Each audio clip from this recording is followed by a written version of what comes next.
This podcast was recorded on the land of the Gadigal people of the Eora Nation. Hello and welcome to The Real Story. I'm Joe Hildebrand, and this week we have got an absolute cracker of an episode for you. There is so much happening in federal politics. We've got, of course, the Fatima Payman controversy that just keeps on rolling on. We've got the leader of the free world who can't even finish a sentence and may not be compos mentis, and a split between the Libs and the Nats in the biggest state in Australia. All that and more coming up.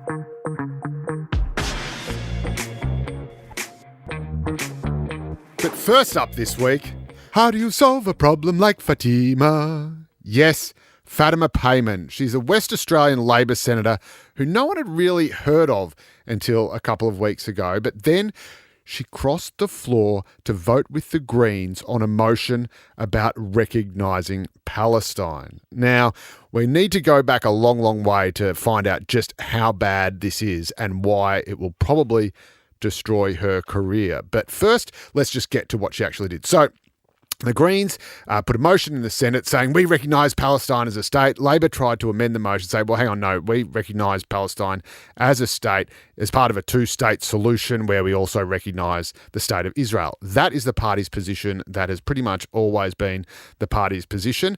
And it is very, very important that the party maintains that position, because that is a position that, for example, our strongest and greatest ally, the US, that is their position. That is the position of all the big nation states upon whom Australia relies for its very existence and who Australia deals with on the international stage. Okay, so it's very important. The Labor Party and the government, Labor Party is the government, sticks to that position. But Fatima Payman just goes off, votes with the Greens. She then gets suspended for 1 week. She gets suspended from the ALP caucus for a week, right? Now, this is actually an incredibly light punishment. Crossing the floor in the Labor Party is basically a capital offence. You can be expelled from the entire party as a whole. Now, you can't actually be sacked as being a senator because only the people who elected you can sack you for that unless you commit a crime. That's another story. Point being, it's an extremely serious offence, but Albo goes nice and easy on her, says, right, we're just going to suspend you from the caucus for 1 week. She then goes on Insiders on the ABC's Sunday morning political program and says, I'd do it again. So far from being contrite, far from having learned her lesson, far from having said, right, I've done it, I've been punished for it, that's all, let's put it behind it. She actually says on television, I'd do it again. So Anthony Albanese calls her to the lodge, makes her drive all the way to the Prime Minister's official residence in Canberra and says, right, that's it. You are now suspended from caucus indefinitely. And you would think that that might be the end of it as well. And remember, this is still a lenient punishment. He hasn't actually expelled her from the Labor Party. She could come to her senses and say, right, I'm not going to cross the floor anymore. I'm really, really sorry. I was young. I needed the money, whatever. And that could have been the end of it. She could have resumed taking part in caucus as a Labor senator, as she was incredibly privileged to be able to do in the first place. But no. She then puts out a statement. She issues a public statement saying, I've been exiled. I feel like I've been intimidated. I've been left out of all these, group chats and no one's circulating the notes to me anymore or the notice of meetings. It's like, yes, because you've been suspended from the meetings. You don't get to go to the meetings. That means you don't get the minutes from the meetings. And indeed, some people would say not getting the minutes from the meetings is probably not the worst crime in the world, Point being, she doesn't seem to get what is actually happening. She doesn't seem to actually understand what is happening to her. But not only does she complain about being suspended indefinitely, and not only does it only apparently occur to her that being suspended from the caucus means, yes, you are exiled, you are isolated. That is the definition of being suspended from the caucus. You're not in the group anymore because you didn't vote with the group. You didn't agree to do what the group wanted to do, what the group asked you to do, and what you promised the group you would do. So yes, you are suspended, not even expelled permanently, but just suspended. She then also says in this statement that she's considering her options. Now, if crossing the floor is a cardinal sin in the Labor Party, openly suggesting that you are going to leave the party or join another party, all the while holding public office as a Labor Member of Parliament, is beyond a capital offence. That is like they string you up, they bury the body, and then they dig you up again just so they can string you up again. You just don't do that. And we're going to get back to why it is so important very, very soon. But point being, Fatima Payman has not just, behind closed doors been scheming and talking to other parties behind the Labor Party's back, but she's publicly in a statement saying, yeah, I'm not sure if I'm going to, stay as a member of the Labor Party. I'm going to, just check out my options, talk to a few people, But wait, there's more. Because she's also been scheming behind closed doors. It emerged a couple of days later that she'd been speaking to one of the most infamous political operators in modern Australian politics. Now, this is a guy who was responsible for getting a member from the Motoring Enthusiasts Party elected to the Australian Senate.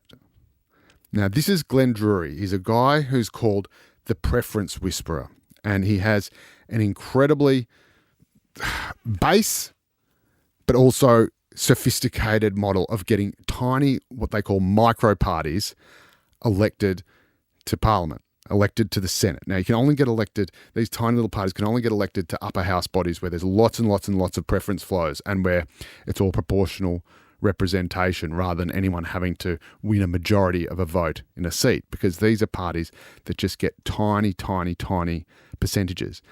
But he is able to get them elected by using a strategy where all their preferences flow to each other. And as long as you can keep that loop closed, then at least one of those micro parties will get elected. We don't know who it's going to be. You don't know if you'll be the lucky one. But if everyone just sticks to the script, then at least someone will get elected. And about a decade or so ago, that someone was Ricky Muir, a guy who just had no idea what he was doing in the Senate. There were some excruciating moments. It was unfair on him because he shouldn't really have been there. But this bloke on a tiny, tiny handful of votes gets elected to the highest, most senior House of Parliament in the entire country.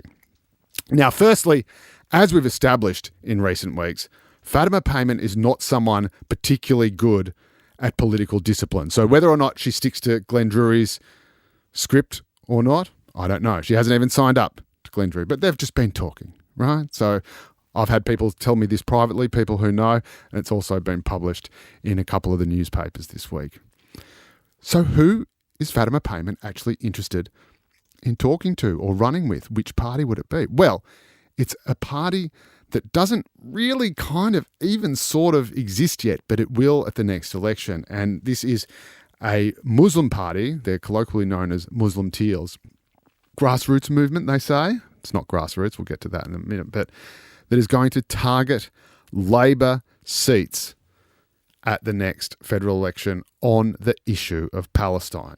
So just to recap, we have a Labor senator who it's now been revealed has not just crossed the floor to vote with the Greens, has said she would do it again, has then complained about being locked out of the caucus, even as a minor tokenistic, what a lot of people say is a wet lettuce leaf punishment from the leader. So she hasn't even been expelled, but she's still complaining about her punishment and is then flirting with another party which is devoted to trying to boot Labor MPs out of office. Now, you do not get to a higher level of treachery than this in politics. Now, the real crime in this, I suppose, is that, firstly, not only is this group of grassroots Muslims, as they would call themselves, targeting Labor MPs, it's targeting the Labor MPs who are most sympathetic to their cause. It's targeting Labor MPs with high Muslim populations in their electorates, largely in southwest Sydney, where 25 to 33% of any given electorate might be Muslim voters. It's targeting the MPs who have been most outspoken, most sympathetic to the plight of Palestinians in Gaza, the ones who've spoken out about it, whether it's because they just see the trauma when they're talking to people in their electorates. I know for a fact that at least several of them are really decent people who really, really care about this. But even if some of the others are just, cold, hard political animals who don't care but just want to get re-elected, nonetheless, they are out there putting pressure on the government, being yelled at and criticised by members of the Jewish community and conservatives, but they are putting their necks on the line to represent the Palestinian cause. And these are the MPs that the so-called Muslim teals are targeting.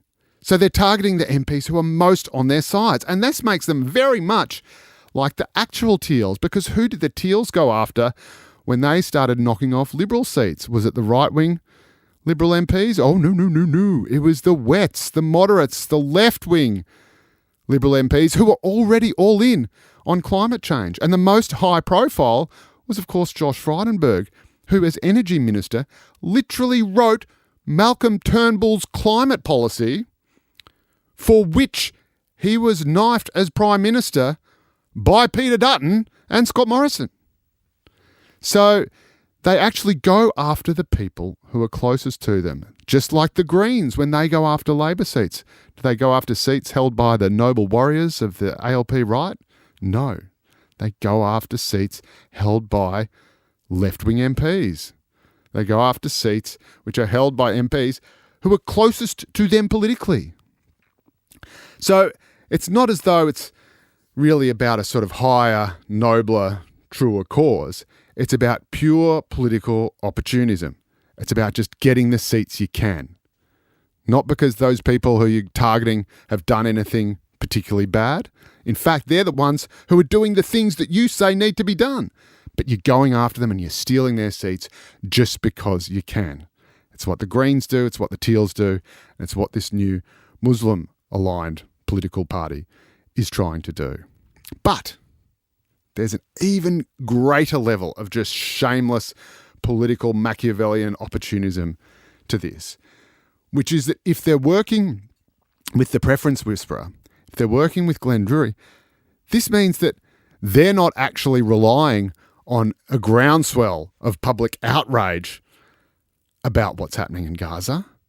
Because the way that the Drury system works, it's not about outrage from the grassroots. It's not about people power. It's just about preferences. It is just about preference flows. Because the strategy, as I said, is you get all these tiny micro parties in a room and you say, right, no matter what happens, you preference each other. You don't let a single vote leak from that closed circle.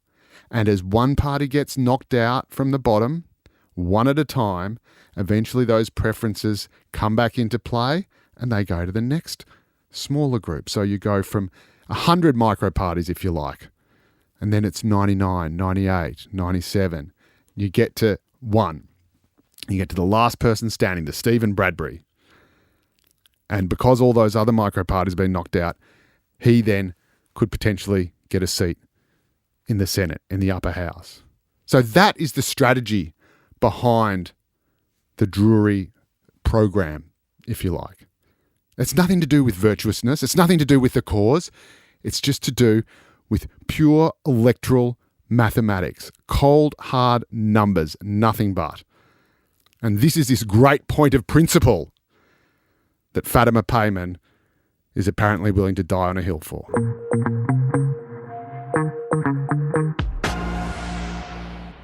But before we moved on, I just wanted to get to a question a lot of people are asking about this whole massive snafu. Why is it such a sin to cross the floor in the first place? Why does Labor have a binding caucus? Is it really the end of the world if someone votes the other way? And after all, the Liberal Party does it, and indeed the Republicans and the Democrats do it in the US as well. Why is it so important? Well, this goes back about a century and a half.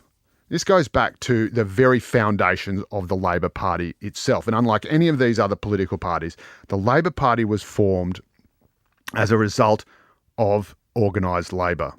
The clue's in the name. As a result of the union movement. And again, think about the word union and what that means. It means that you act as one. It means that if you have a boss and a worker trying to negotiate, or a boss dictating terms, dictating wages and conditions, that worker can't actually stand up for themselves. That worker doesn't have a leg to stand on. In some industrial settings, quite literally might not have a leg to stand on, because the OH&S wasn't too great in the 19th century.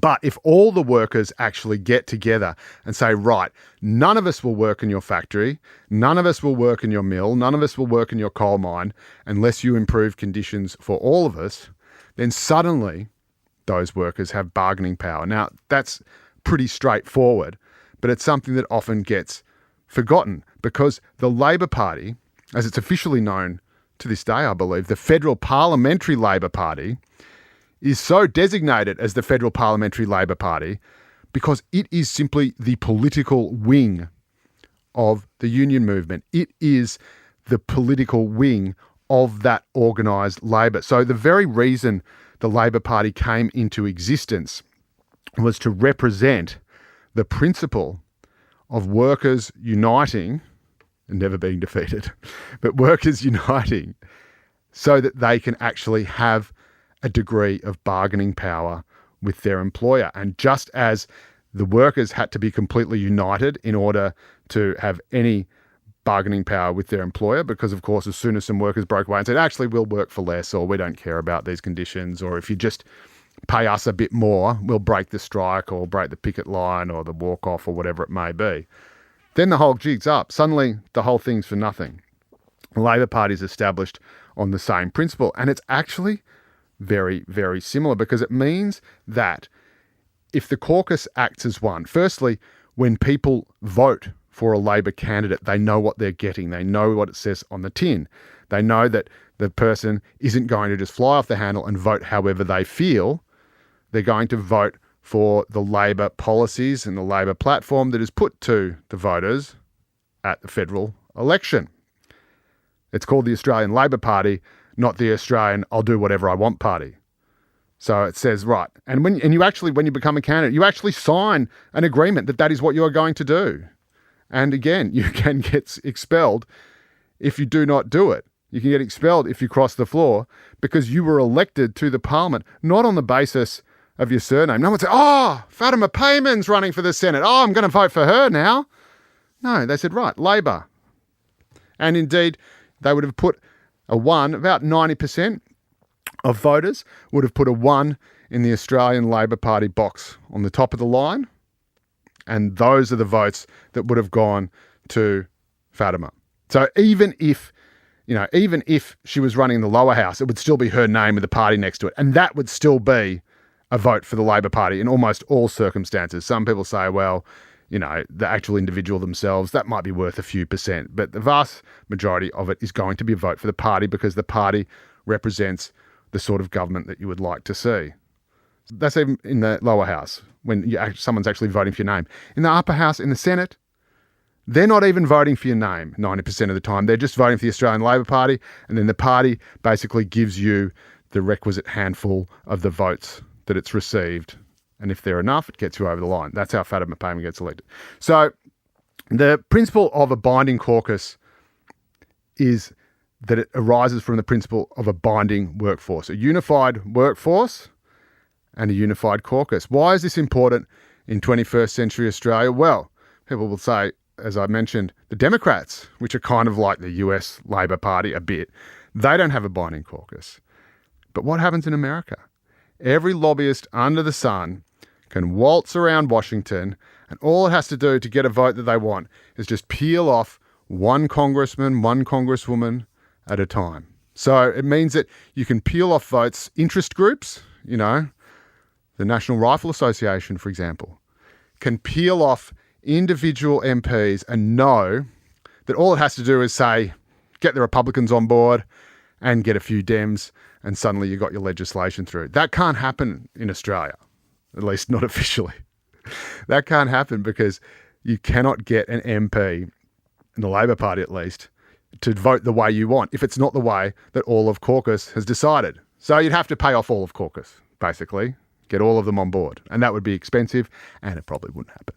So that's why it's still important to this day. Not only is it something that expresses the very basis on which the Labor Party was founded in the 1800s, but it's also a really important bulwark against corruption or interference to this very day. And that, again, is something that people who are in the Labor Party understand instinctively. That is something they know in their bones. And yet this young person in their 20s from WA who gets this unbelievable privilege, and yet it turns out that she does not even have the most basic appreciation, even after it's been explained to her again and again, even after the party is trying to show her with the most lenient of consequences for the most heinous of actions. She still just doesn't get it.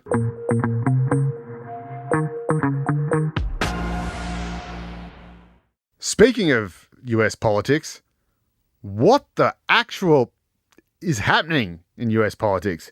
Donald Trump and Joe Biden came out late last week in a debate that if anyone watched it, they are still receiving treatment for PTSD. It was just awful. As a human being, it was awful to watch. And this is not just because it was Donald Trump doing his sort of usual razzle-dazzle and just making stuff up, although there was plenty of that as well, and God love him for it. It was because it appeared to be Donald Trump debating a corpse. Joe Biden just was not there. Like, I don't know what happened. I don't know if they didn't get the dosage right or they didn't time the shot right, but nothing happened. Maybe they were just a little bit late because he seemed to sort of perk up a bit, about halfway through, and he started mumbling just a little bit louder. But this was just terrible. Just terrible. There's no way of coming back. So why is Joe Biden even still the candidate? A lot of people would say, why is he even still the president? Well, again, this comes down to something that happens in the US and happens in the Democratic Party that doesn't really happen so much in Australia. And we should be very, very grateful for that, because at this point, the only shot the Democrats have got at winning the next presidential election is if the CIA does what it does best. Just got to take the guy out, give someone else go. But anyway, we don't have to resort to that in Australia, because we have, for both political parties, usually the parliamentary party leadership and the actual party leadership are two separate things. So in the Labor Party, for example, you have the Prime Minister, but you've also got national secretary or state secretaries of the Labor Party and a national executive and a state executive of the Labor Party who can sort of overrule, if you like, or exert some influence, or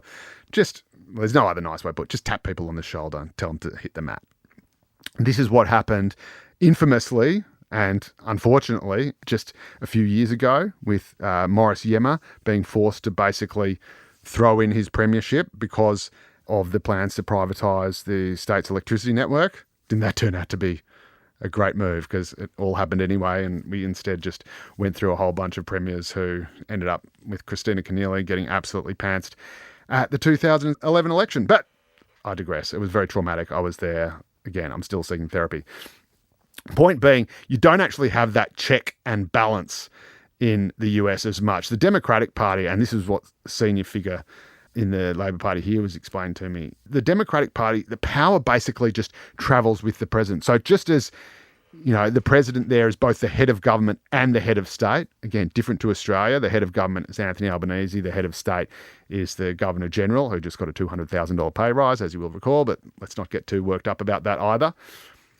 But in America, it's all wrapped up in the same person. The head of state is also the head of government. And of course, when it's a Democratic president, the power of the party structure, while it does have sort of other officials, tends to just gravitate to the White House. So when you have a Democratic president, that president is not only the head of government in America, the head of state of the United States of America, but he's also the head of sort of the DNC. He's basically the head of the Democratic Party as well.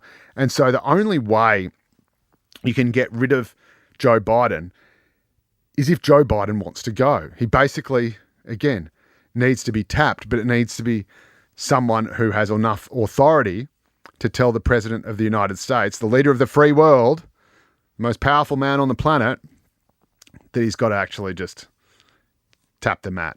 And that's a pretty hard thing to do to someone who's got their hands on the nuclear codes. You know, they've got a pretty big army behind them, and they're also the commander-in-chief of that army. So a lot of people would say, well, maybe if Barack Obama had a word, maybe if the Clintons had a word, Bill and Hillary together. But again, it's very difficult because the First Lady, it has been suggested, might be holding on to Joe, Dr. Jill Biden, for a doctor she is, and might be wanting to keep Joe in the White House so that she can then position herself to take over as the President of the United States of America. I can't believe I'm actually saying that out loud, but that is something that's seriously being suggested. And indeed, Jill, it would seem, is already Joe Biden's most senior advisor. You might remember this little infamous moment after the debate from hell. Joe, you did such a great job. You answered every question. You knew all the facts. And whenever Joe Biden goes overseas, it's always Jill Biden who does all the talking to the dignitaries while Joe just kind of shuffles around behind her and looks vaguely off into the distance somewhere. And this is very salient, of course, because Joe Biden's latest excuse for his appalling performance in the debate was that he was suffering from jet lag. Suffering from jet lag almost 2 weeks after his last overseas trip. Now, if the president is going to be that dysfunctional for up to 2 weeks after every overseas trip that they take, I'm pretty sure that that covers their entire time in office. I mean, as far as I'm aware, the US president gets around quite a bit. As far as I'm aware, he has his own plane with a double bed on it, but he still takes 13 days, which is roughly the length of the Cuban Missile Crisis, still takes 13 days to recover from jet lag. So I can't say a sentence for 13 days after getting off a plane. I'm not sure if that is actually the most reassuring endorsement of Joe Biden at the moment.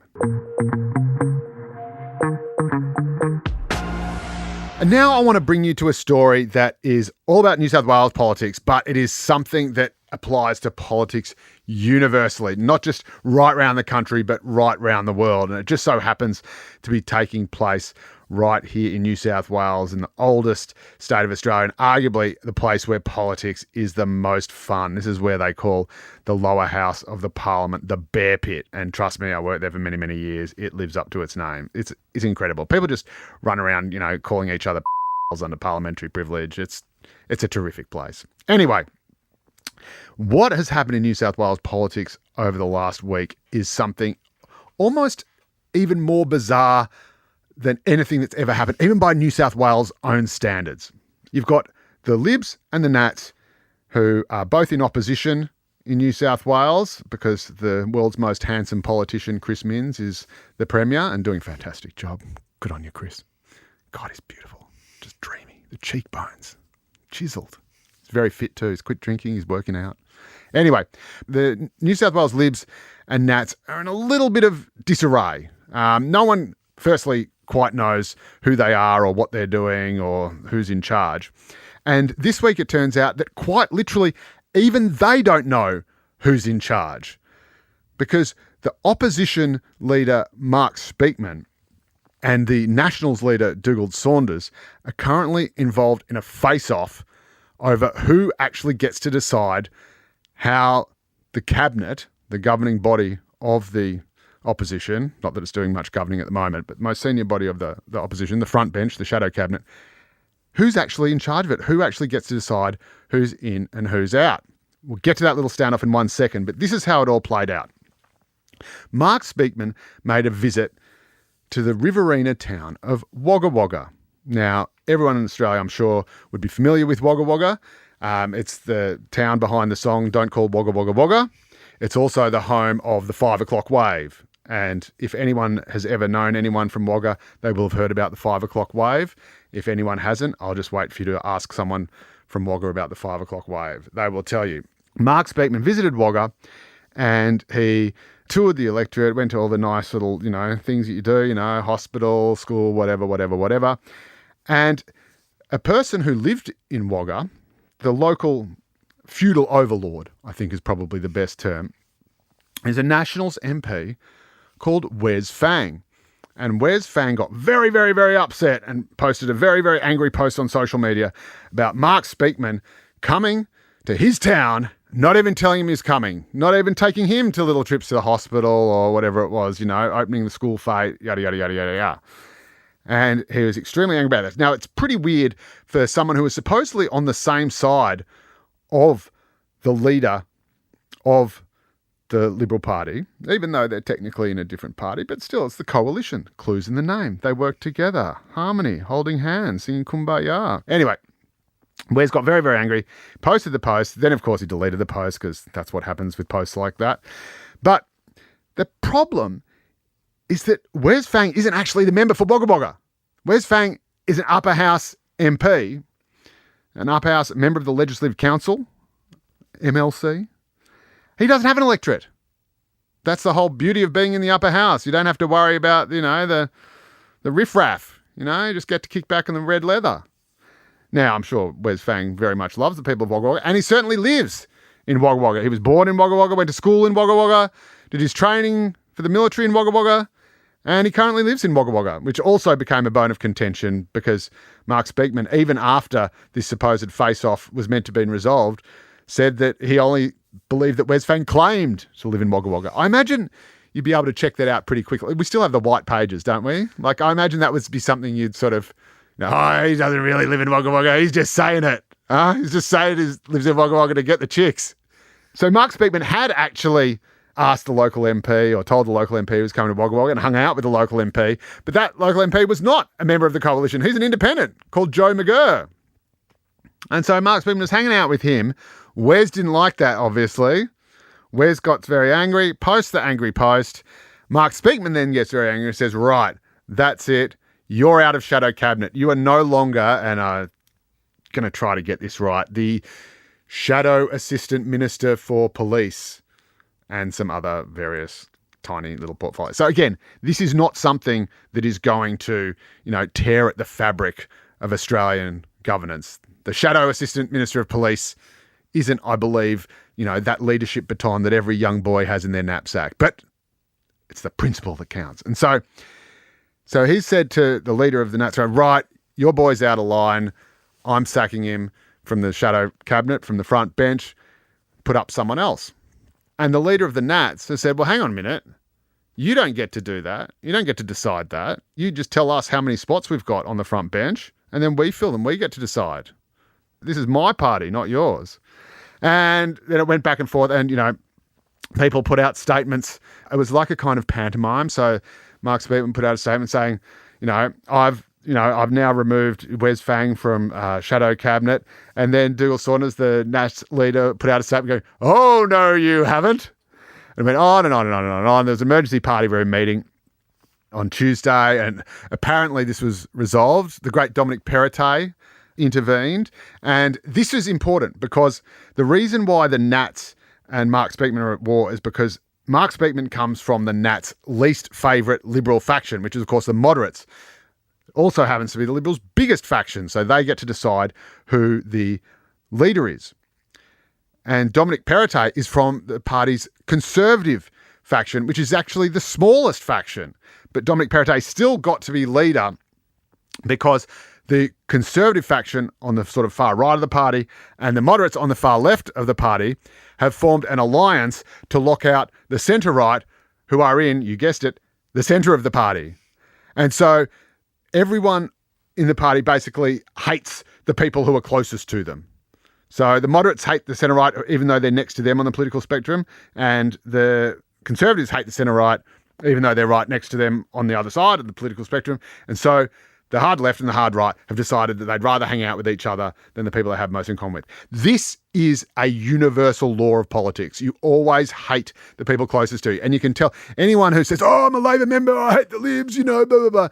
They don't understand the Labor Party. They don't. If you're a true Labor member, you hate your opposing faction far more than you hate the other party. Just trust me, I know. It's always the people who are close to it. It's like, it's like when you're married to someone, right?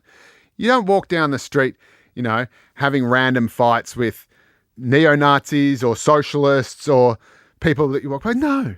Who do you have fights with? You have fights with the person who's sleeping next to you in bed every night because they're the ones you've got to deal with. So they're the ones who are going to annoy you the most. Anyway, Dominic Perrottet, who was made Premier despite coming from the smallest faction with all the moderate support to make sure that no one from the centre-right could become Premier. And so Dominic Perrottet was basically made Premier by Matt Keane. And we all know how the Nats feel about Matt Keane. If you don't, just ask them and set aside an afternoon. They don't like him. Point being, Dominic Perrottet comes in. He resolves the issue. He basically gets the two sides to sort of put out a statement. I don't even know whether Wes Fang is even in the shadow cabinet or not at this point, but they managed to put out a statement that sort of just muddies everything and says, yeah, we get along. There's not going to be, because people are saying this could split the coalition for the first time in New South Wales history. You know, it's happened in other states, other jurisdictions, but for the first time, the Libs and the Nats might actually split up. And so everyone's like, no, they're walking back from the ledge. Dominic Perrottet comes in, the great peacemaker. Everyone agrees on a form of words. Everyone puts out their statement after the meeting, basically claiming victory, but also saying that, you know, everything's fine and yada, yada, yada. It's all carefully orchestrated because everyone just doesn't want to talk about it anymore and they need to move on because it's really embarrassing and everyone's looking a bit stupid. And then Mark Speakman said, well, he claims to live in Wagga Wagga.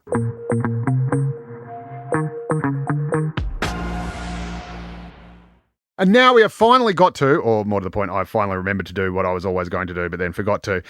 Got to the most important part of this podcast, which is answering your questions. And if you've got any questions for me at all, just hit me an email, therealstory@novapodcast.com.au, or you can just go to my Instagram account because I'm handsome enough to deserve one. And this is where I reckon the heart and soul of this podcast is going to be. You can ask any question you want. I'll answer it as honestly and fulsomely as I possibly can. First questions come through is how much of campaign messaging is about just being different from the other guy? Like if Dutton's plan for nuclear isn't ever going to come off, is it just about having something different to push for since the government are going so hard on renewables? Give that person a seat in Parliament. Yes, absolutely it is. A former campaign strategist, campaign director for someone who actually wrote campaign ads for the Liberal Party. I won't say who it was, but said, look, if I really want to win an election, the most surefire way is like when you've got two cans of soup. You don't say, my soup is the best soup, it tastes delicious, it's the best soup you've ever tasted. If I really want to make sure that people buy my can of soup and not the other guy's can of soup, I don't say how good my can of soup is. I say, don't buy that soup, it's got rat poison in it.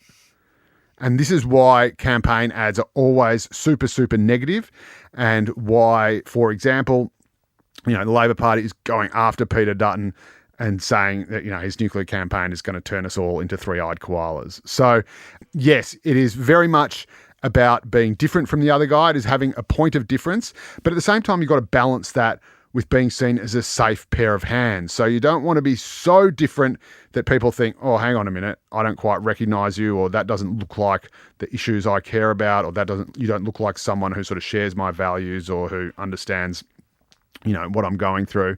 You want to be familiar enough that people think that you're a safe pair of hands, but different enough so there's a point of difference. But most importantly, what you want to be able to do is just to be able to whack the other guy. People know, politicians know, no one really likes politicians that much. No one trusts them that much. So you're never going to win saying, hey, look at me, I'm wonderful, vote for me, I'm awesome.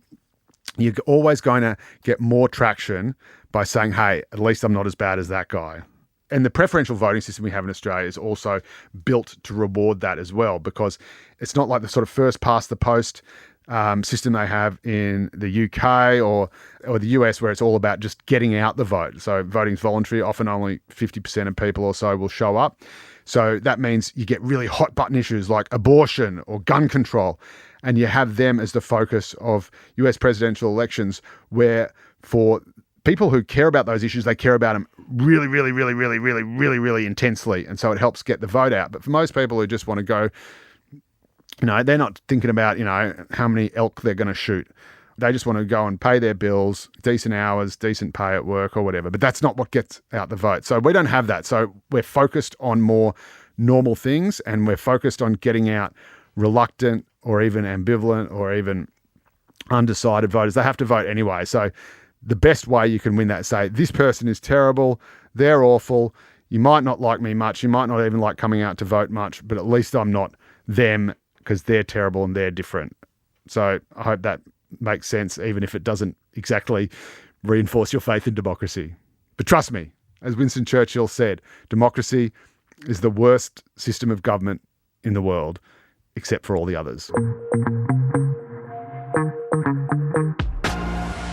Question on TikTok, serious question. Are there any other kind? What will we use for baseload power that reaches our emissions goals?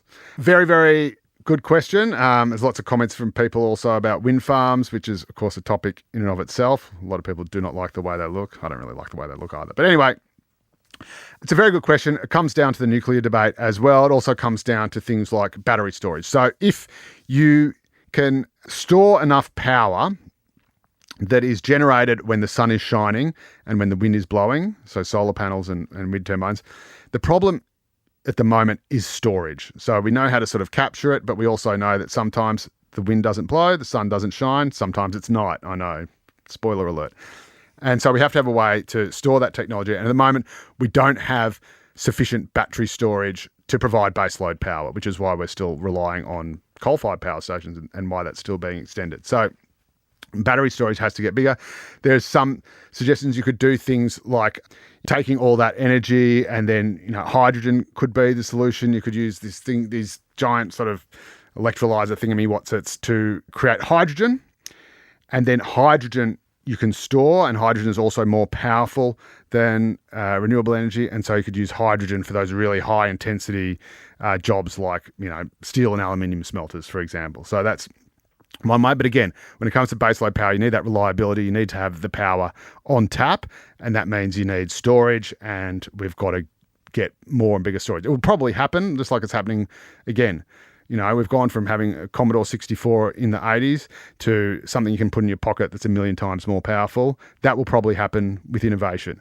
And this leads to another story on Instagram. It says, renewable energy is not environmentally friendly. It is outrageously expensive and entirely unreliable. I adore you, Joe, but realistically, nuclear is the only answer here. Look, it may well be, or more likely be part of the answer. But again, it's all about size and it's all about affordability in terms of not just what you pay on your electricity bill, but how much it costs to build these plants. Now, yes, there are lots of other countries who have had nuclear for years and years. I don't think nuclear is unsafe. I'm not one of those crazy sort of Chernobyl people or whatever. I'm fully supportive, just following the economics of it. And at the moment, basically the idea is that the economics just aren't quite there yet. The cost of building a nuclear power plant is enormous. The CSIRO, I think, put it at least $8 billion just to sort of get off the ground. Typically, those costs blow out. There's an infamous case in the UK where the costs have just gone through the roof, and it's multiple times that. And then, of course, you've got to run and operate it and all that stuff. Whereas, to some extent, renewables, apart from the maintenance, kind of run themselves. The wind just blows itself. The sun just shines itself. So there's that. Then there's these other things called small modular reactors, which again, could be amazing. They could be like hydrogen, just this absolute game changer. And there are plenty of people who would love to see what they can do, including plenty of people in the Labor Party. I would love to see what they can do. At the moment, they are just not commercially viable. So last I checked, people are trying all sorts of things. No one's trying to lock this stuff out. There are other countries in the world that don't have the moratorium, which I think is stupid. We should be at least, be prepared to give these things a go instead of just banning them before they've even started. It's just not there as commercially viable. And everyone wants these things to be commercially viable. They want them to work. There's no conspiracy against them, except possibly in Australia by our current government. Joe, you did such a great job. You answered every question. You knew all the facts. Well, that is all we have time for today. Thank you so much for listening to The Real Story. If you love what you hear, leave a rating and review. If you don't like what you hear, well, we don't deal with hypotheticals here on The Real Story. If you want us to cover anything on the podcast, reach out via socials or email therealstory@novapodcast.com.au, or you could slide into my DMs on the IG. My handle is @Joe_Hildebrand. And if you want even more of me, and let's face it, who can get enough? I've got columns in the Daily Telegraph on every Monday and every Saturday. And I will see you all next week.